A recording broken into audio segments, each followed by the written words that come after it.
안녕하세요. 오랜만입니다. 그동안 제가 유튜브 쉬고 좀 여러 가지 생각을 많이 했어요. 제가 정치적인 유튜브 많이 했는데 하도 정치가 개판이라서 아예 말도 하기 싫습니다. 그럼 다음에 기회가 나면 다시 하기로 하고, 오늘은 부동산에 대해서 한번 이야기해 보려고 그래요. 요 한 1년, 1년 반 전부터 우리나라 부동산이 폭등하고, 그전에도 뭐 계속 올랐지만 부동산이 폭등하면서 서민들이 뭐 집 때문에 죽는다고 아우성인데, 정부에서 자꾸 헛발질하면서 뭐 부동산 3법이니 뭐니 하면서 이상한 입법을 하니까 부동산이 안 그래도 폭등할 그 잠재적인 요소가 많았는데 거기에 기름을 부은 꼴이 됐습니다. 그래서 부동산이 너무너무 폭등을 해서 지금 거의 뭐 자살하는 사람이 나올지 말지 할 정도로 지금 어려워요. 거기다가 코로나 때문에 자영업자들이 더 힘들어서 여러 가지로 지금 경제 상황이 어려워서 집 사기가 더 힘듭니다. 오늘은 부동산의 뭐 처음과 끝, 알파요, 오메가라요, 뭐 해도죠. 그렇게 이야기해도 될 겁니다. 그럼 알파요, 오메가라고 하니까 거창하게 생각할 수도 있는데 사실상 원리는 간단해요. 그런 말 있잖아요. 진리는 평범하고 평범은 위대하다고. 우리가 사는 경제라는 것이 아담 스미스가 그 국부론에서 뭐 대단하게 이야기를 했지만 그거 다 우리가 살면서 깨닫는 원리들이에요. 쉽게 말해서 수요 공급도 그렇잖아요. 사고 파는 사람에 의해서 가격이 결정이 되고, 아니 가격이 떨어지면 살 사람이 많아지는 거고, 가격이 올라가면 살 사람이 줄어드는 거고, 그런 게 수요 법칙이고, 뭐 또 가격이 올라가면 공급이 늘어나고, 당연히 뭐 값이 올라가니까 많이 팔아서 이익을 보려고 많이 만들어서 팔 것 아닙니까?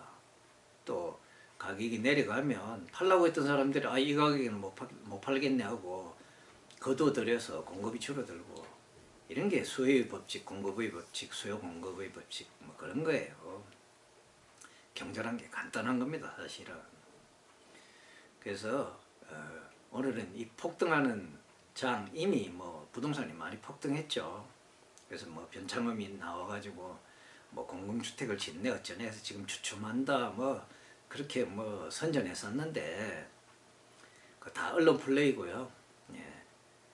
부동산은 그렇게 안 갑니다. 아직도 부동산은 오르고 있어요. 주춤거리거나.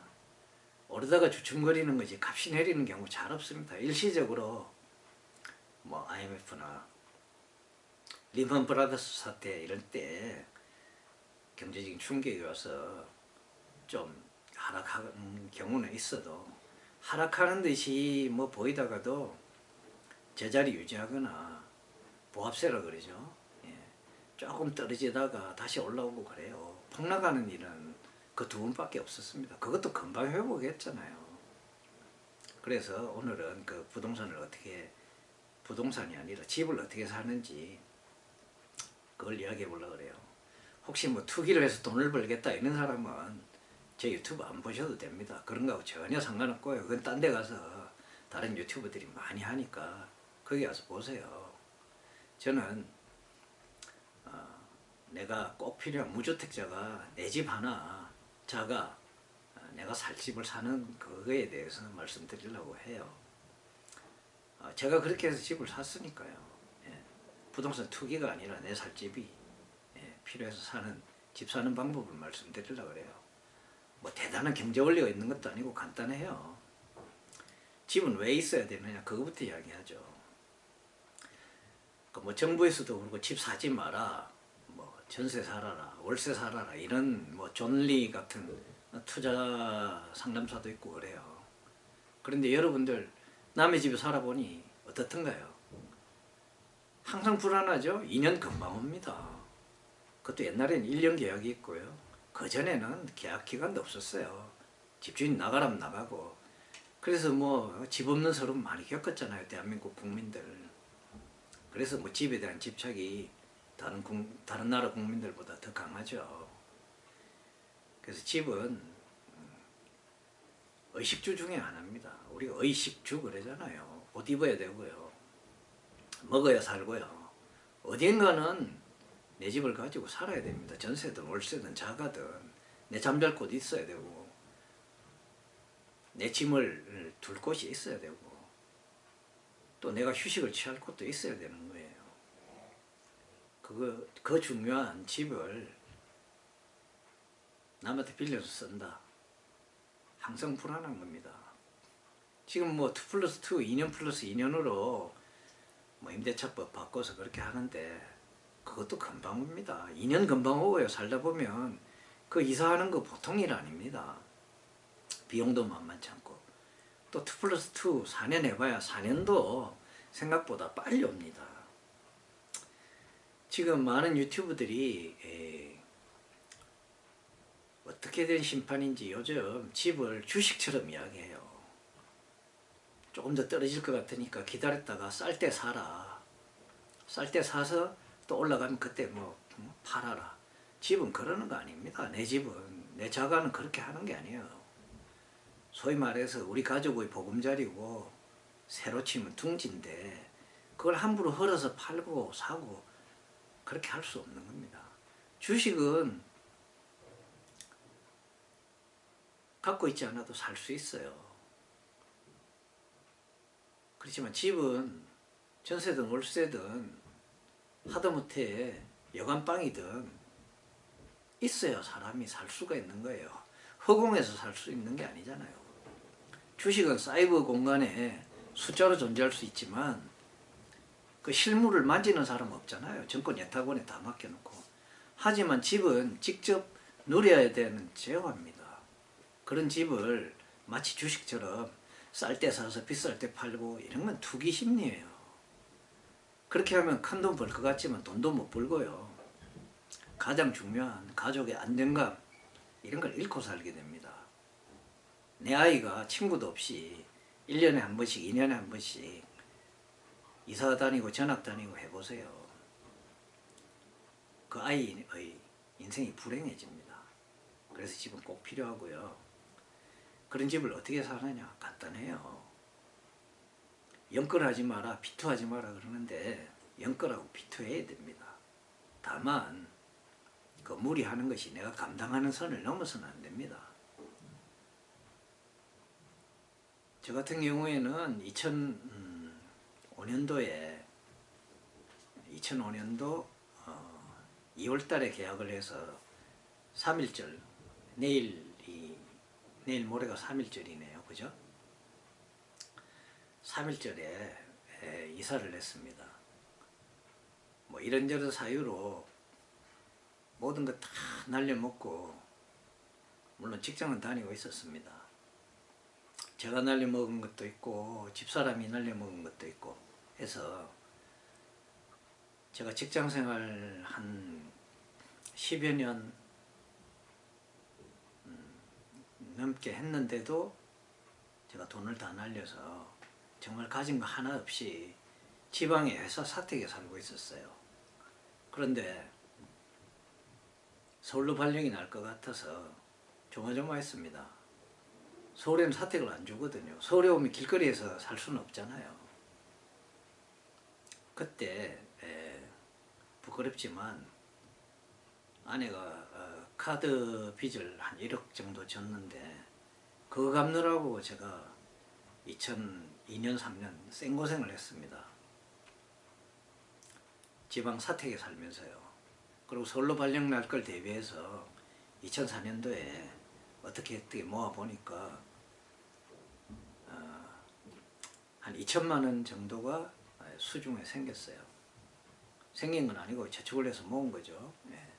그 돈을 들고 2005년 1월 달에 발령이 나서 서울에 와가지고 집을 알아봤습니다. 상계동에 알아보니까 1억짜리 아파트가 나왔어요. 25평에. 상계주공 1단지가 그 당시에 1억 했어요. 운 좋게도 그걸 발견해서 그걸 계약했는데 융자가 7,900만 원 나왔습니다. 그리고 회사에서 지원해주는 주택구입자금하고 해서 억지로 그 집을 샀어요. 뭐 다행히 그때 제 연봉이 한 6천 가까이 돼서 충분히 그 융자를 갚을 수가 있었습니다.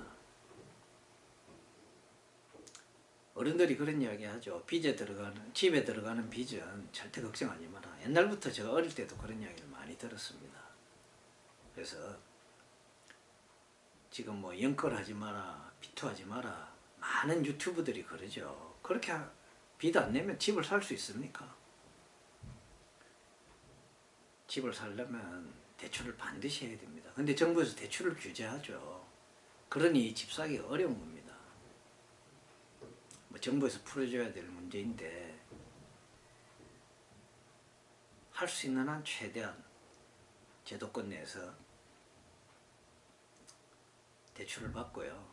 또 제도권 내에서 1금융권, 2금융권 해서 대출을 받을 수도 있고 뭐 보험회사에서도 또 대출을 받을 수 있고 최대한 해야 됩니다. 그리고 사채는 뭐 쓸 수가 없죠. 그 이자를 감당할 수가 없으니까 부모 형제한테 확실한 믿음을 주고 또 그 돈을 빌려오는 거예요. 지금 부모 형제도 그냥 돈은 안 주잖아요. 빌려주는 거죠. 그렇게 해서 내가 월급 내로 감당할 수 있는 최대한을 대출을 해야 됩니다. 그렇게 해서 집을 사야 돼요. 그렇지 않으면 집을 절대 못 삽니다. 옛말에 우리 어릴 때 박정희 때 유신 시절이라 그랬잖아요. 저축을 정리하고 쓸 거 다 쓰고 저축하려면 저축을 못한다. 저축부터 하고 남 돈으로 써라. 그게 틀린 말 아닙니다. 사람이란 게 굉장히 신축적이에요. 내가 이만큼 돈을 안 쓰면 못 살 것 같죠. 또 그렇게 살면 사라집니다. 애학원 보내야 되고 내가 품위 주의해야 되고 친구들하고 술 한잔 마시고 또 경조사도 다 찾아봐야 되고 그런 거 다 따지면요 절대 집 못 삽니다. 젊어 고생은 사사한다잖아요. 젊어서 집 살 때까지는 최대한 아끼고 저축하고 빚 갚아가면서 그렇게 합니다. 다만 그 빚이라는 게 제도권 내에 금융권에서 대출하는 거는 얼마든지 융자받아도 됩니다. 그렇다고 뭐 10억 20억 대출받아서 사라는 건 아니고요. 먼저 중요한 거는 나한테 필요한 적절한 집을 고르는 안목이 중요합니다. 많은 사람들이 팔 때를 생각해서 투자 가치를 봐야 된다. 그래가지고 강남이나 또 뭐 마용성이니 이렇게 해서 부동산 가치가 나가는 그런 곳을 찾는데요. 그건 어리석은 일입니다. 제일 좋은 집은 나한테 가장 맞는 집이 좋아요. 예를 들어서 내가 인천공항에 근무하는데 강남에 집이 있으면 뭐합니까? 출퇴근하기가 너무 어렵잖아요. 뭐 돈이 아주 많으면요 그것도 뭐 출퇴근이 가능하겠죠. 매일 차로 새벽에 가면 차 안 막힐 때 고속도로 따라가면 뭐 제 시간에 출근하고 하겠지만 그건 뭐 보통 불가능한 일이고요.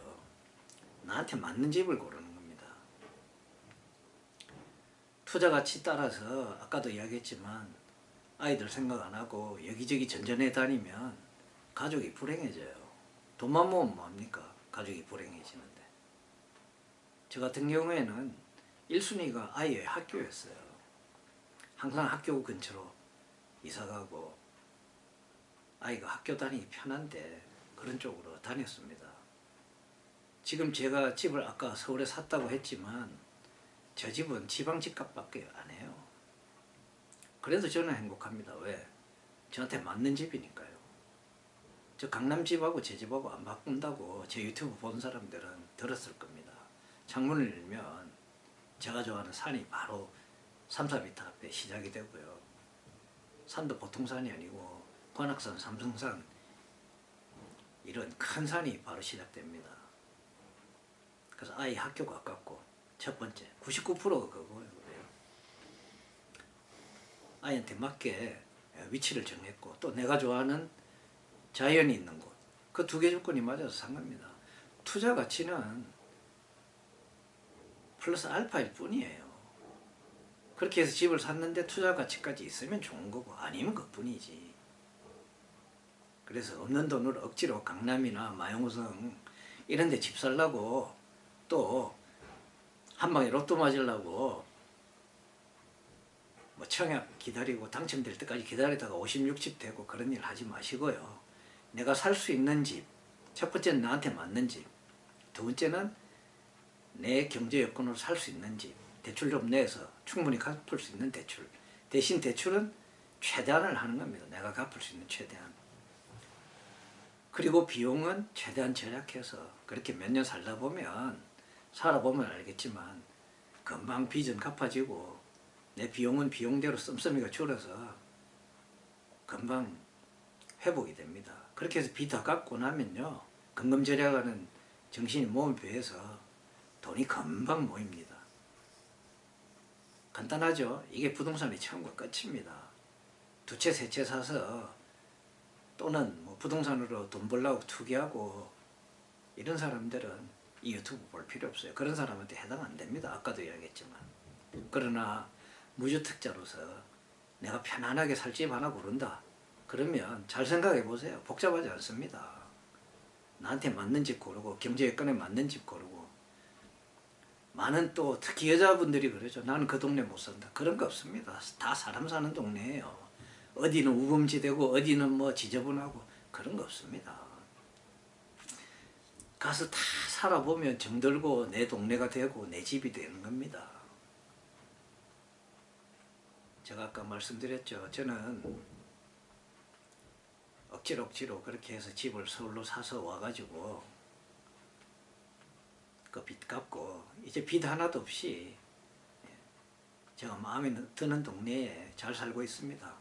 집값은 안 올랐습니다. 조금 올랐어요. 다들 오르다 보니까. 근데 반갑지도 않아요.